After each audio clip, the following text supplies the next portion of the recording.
Welcome back to another episode of Agency Digital Podcast. Today I'm joined by Francesco Hayes. Francesco, it's great to have you on. Yeah, thanks for having me. It's a pleasure.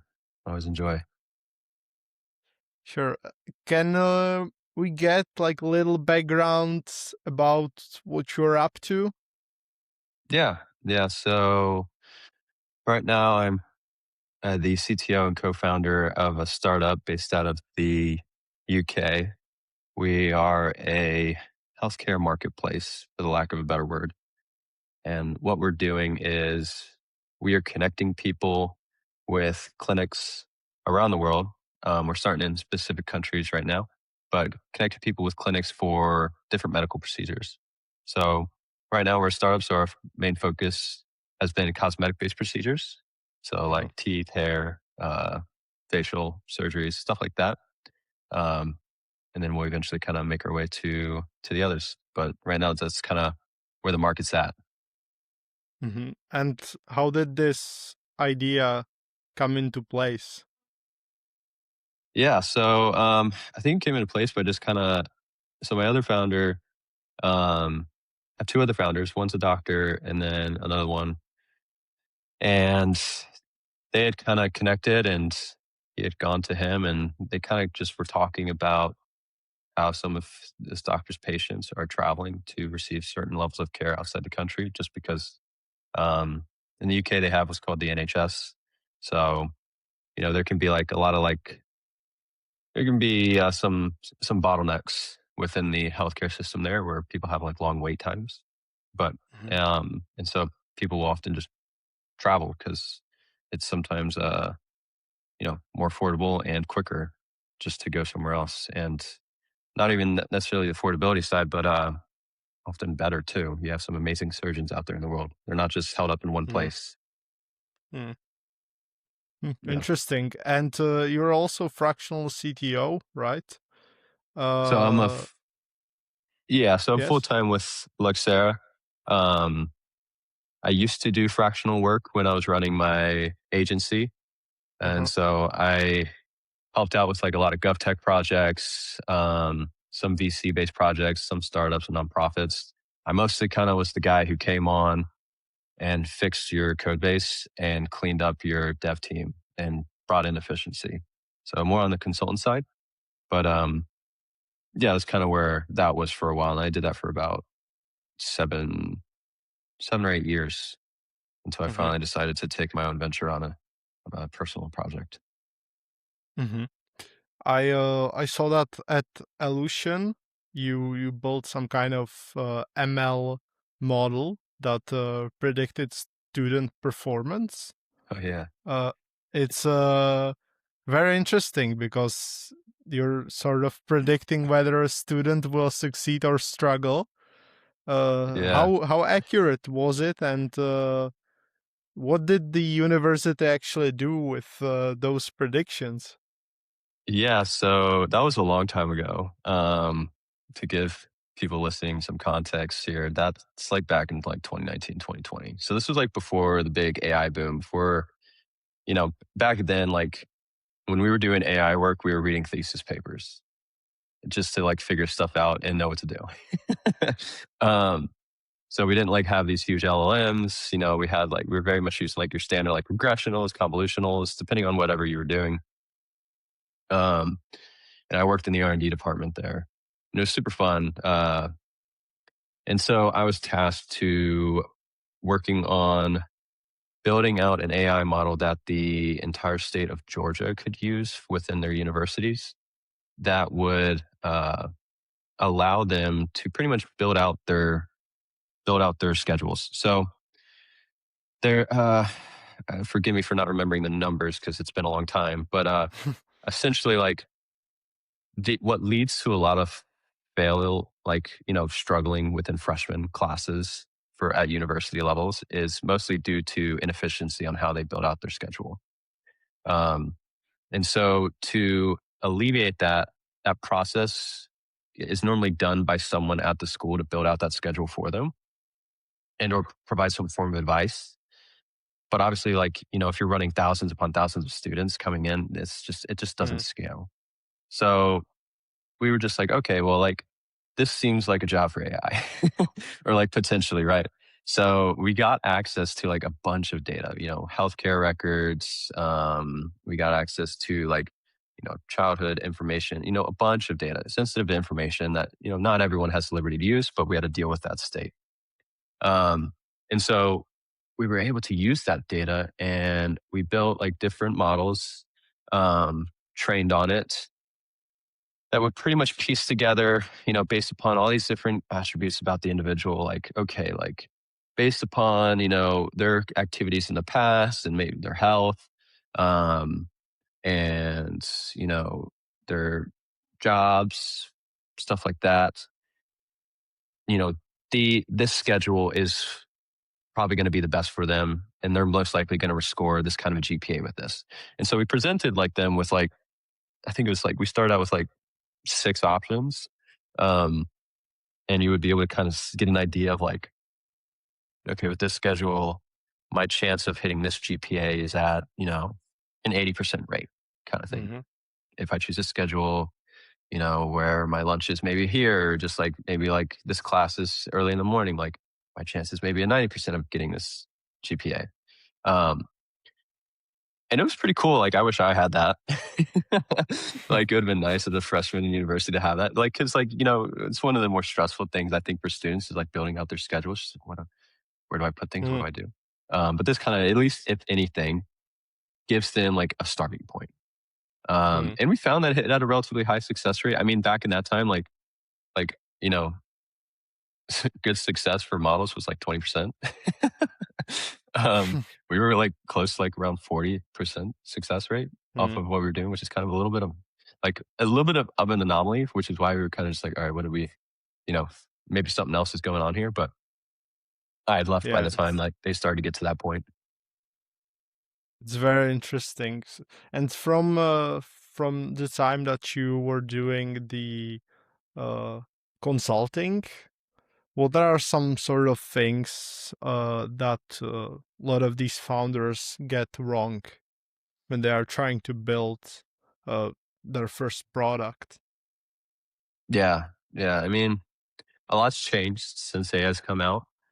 Mm. But some of the common things that I saw the most were, um, you know, not understanding what an MVP is. And, second would probably be a misunderstanding of roles and like roles within, their team and what those responsibilities are. Um, and then 3 would probably just be like inefficiency in team management, which is pretty common throughout. Like, a lot of people Mm. don't know how to manage devs. Mhm. There are people who do. Don't get me wrong. There's a reason why it's a job. Um, but within startups, a lot of times, there are people that don't know how to manage devs. They normally hire some offshore team for relatively cheap or some agency. They get it done, and then great, they have this product. Um, Hopefully, it didn't go through like dev hell, and they didn't spend a lot of money. Which, 9 times out of 10, most of the clients I dealt with, like, it did. They spent like, you know, some of them spend like, 20,000 plus dollars, and they don't barely have a product out, or they have like a feature Mm. bloated product with like no real purpose in there. And those are probably some of the most like grueling mistakes. But Mhm. yeah, it's funny. I was literally like asked the other day from someone, she's like, what is like, for someone who wants to start like their business or start like do a startup, like what is like one thing, like what is one piece of advice you'd give them? Mm. And this kind of goes back to the whole MVP thing. I was like, do like a real MVP. And it's super easy to say, oh, I'm building an MVP, but like I don't think people realize how lean MVPs should be and are. Um, and part of that is because you want to prove the idea before you even Mm. spend all this money and effort and time. And a lot of people skip that step. They think, oh, I have this amazing idea. Oh, I've talked to my friends and family, which have bias. Like, Mm. this is going to be the next best thing. All right, I'm dropping, this amount of money. I'm forming a team. This is what we're doing. I'm just like, okay, but you didn't do any market research. You didn't slow down, like build something out really quickly. Now it's easier than ever with AI. Just throw on Replit or Base 40 or something. Quickly build out some scrappy looking thing, test it out. That's what the big companies do too, just at a different scale, and see if it even like is wanted. Because what you might think Mm, is useful doesn't necessarily mean it's useful and or mm. wanted, and that's the sad truth. So how did you do this with Luxxera? Where are you in the? Are you raising funding, or Yeah, where yeah. are you So in terms of that? so right now we've been bootstrapped the entire way. This is an Uh-huh. idea that all the founders and I both like agreed in. So we took cuts and put money in at different levels and built this out. We launched earlier this year, and we did some pretty extreme forms of marketing, such as like live streaming a surgery and doing some other Wow, things. Um, is that eh, even allowed on social media? yeah, surprisingly, it is. You'd think it wouldn't How be, many just because it can be how pretty many gruesome, but viewers did you have during I that live think stream?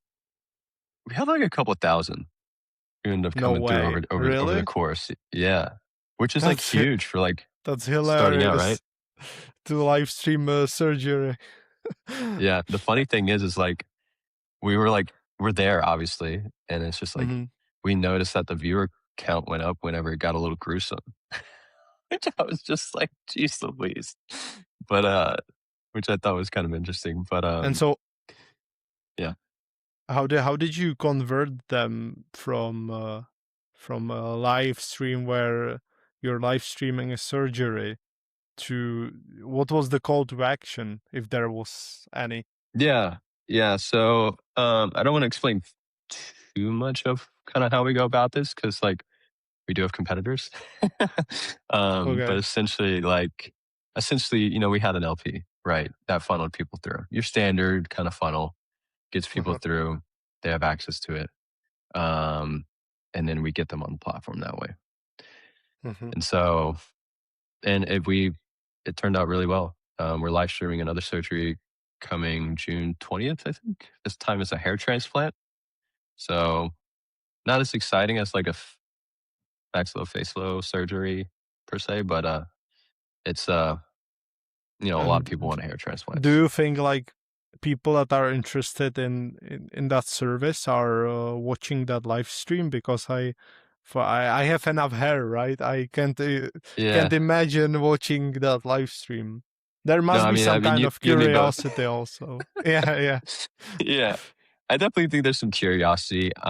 Uh-huh. I was actually on that end of the spectrum where I was just like, you know, we're probably just going to get a bunch of doctors and maybe some masochists, you know, people who just want to see pain per se. Um, but like it, took, you know, I ended up being wrong. Like we ended up getting a lot of people because like this, the, the life, you know, the process of doing and deciding on one of these surgeries is long and Mhm. like you're literally deciding, you know, you're making a life altering decision. You know, you're changing your body physically for better or for worse, you know, hopefully for better, but you know, sometimes it happens. um, and, you know, that can be very taxing. And so what it ultimately leads to is it leads to like people taking 6 to 12 months on average to do this research and decide. Mm. Um, and so, and what we found is that most of these people, at least the majority within like our tests and such, are wanting to see this. They're wanting to see the process. They want to know what they're about to go through because it'll help alleviate what it looks like. Because right now it's kind of a mystery. Like, don't get Yeah, me wrong, you it's can do the some of the research, unknown. but Mm, yeah, I bring understand. answers. Yeah, So, that's a brilliant marketing strategy, I must say. I wasn't yeah, expecting that. yeah.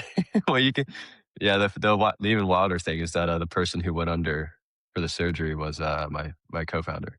So he did it Okay. himself. Yeah, Mm. just about the product, dude. That's w- we love to see skin in the game, you know. Yeah, yeah. Well, especially like nowadays, because I feel like you work with marketing, and so you probably know like trust is one of the hardest things to get with people. Hmm. And so if you can find some way to establish that level of trust, no matter the product, I think it applies in some way, shape, or form with each product. Um, that's invaluable, and that's a huge, you know, honestly, can be a form of a moat for you and your Hmm. business by having that level of trust. You can have a terrible product, but if you have like amazing trust, people are still going to use it because they can trust you versus the other one that Hmm. might look nice. Yeah. And so how many clients or members are using Luxxera? So we have a handful of clinics on the platform. We are very, this is something else that I'm not going to share, but we do have a process of how we vet these clinics and get them on the platform. Um, and our audience trusts us and they Hmm. have access to that when they join these groups. Um, when it comes to just like people that we got through, I mean, we booked out these clinics for like weeks, some of them months. Like one of them Hmm. is backed up till June, or I guess late June. That's So great. yeah, yeah, yeah. And this was back in March. So like he was backed up for like a couple months. In fact, like he quit his his uh his job at the hospital to do this full time at his clinic now. Hmm. He's just getting so much demand through this platform, through our platform, which is great. Hmm. That's So great. So you changed his life basically for yeah, the better, essentially, and of course. hopefully the many other people that are going to him for help. Yeah. Yeah, So what are your growth goals uh within yeah. this So year? so I mean, right now, like, so 100,000 a month was like one of them, but we're actually just going to reach that in September, which is great. So Hmm. we're on our way to making that bit in September. Um, some of our other goals, not necessarily growth. Uh, one of them is just like helping streamline the process on the platform. This goes back to an MVP, right? It was very like things that didn't scale. We implemented those. So there was some hand holding that was needed to get all these people through. Now we got a lot of feedback. Now we need to go in and make those changes. That way someone can go through from A to B Hmm. without help. And like people are, like the vast majority are, but there's still those that aren't. And so therefore the product could be improved. And I think that's one of our biggest like OKR kind of goals kind of deal. Um, is setting that up to make sure that for this next live stream that's coming up, that it won't be as chaotic. People can just go boom, boom, boom, boom, boom. Hmm. Yeah. Yeah, streamlining the process. It's Yeah. always important. Hmm. Yeah. Okay, and so Francesco, if people want to check you out or check Luxera out, where they can find you? Yeah. Yeah. Well, they can find me on LinkedIn. Always posting on LinkedIn. It's literally just my name, Francesco Uh-huh. Hayes. And then obviously luxera.com. They can just go to our website and check it out. It's up and going right now. So by all means, take a look out there and reach out if anyone wants to connect. By all means, always open. Okay. Thank you for joining the podcast. Yeah, thanks for having me. It was a pleasure, man.